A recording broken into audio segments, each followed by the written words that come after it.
This might sound crazy, but humor me, cellos make no sense. And there's a way in which cellos and all the string instruments make no sense. And I get questions about this from my students all the time, and it's a really excellent question. So let's start with something really basic. If I'm playing a cello and I'm not using my fingers, I'm playing what's called an open string. Now, if I start to add fingers, I am working my way down the neck.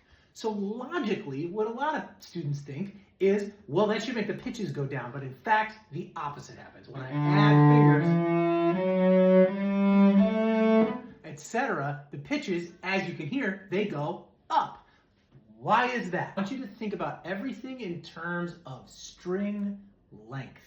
Now, there are a variety of things that affect the pitch of the string, but all other things being equal, length is perhaps the most important one.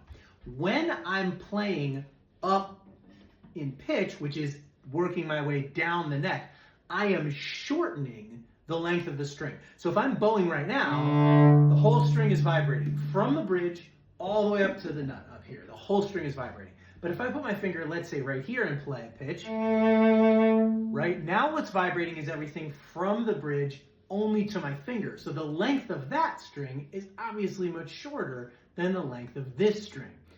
If it's a shorter string, the pitch is going to go up.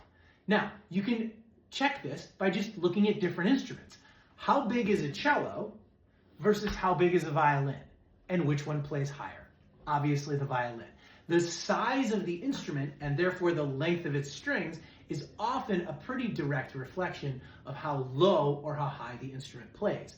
Violins, which are small and have shorter strings, tend to play really high notes, whereas a double bass, which is even bigger than this, and the strings are even longer, is going to play relatively low notes. So if you remember, the shorter the string, the higher the pitch, the longer the string, the lower the pitch, then it starts to make sense why when we add fingers and work our way down the neck, we're shortening the string and sending the pitch in the opposite direction.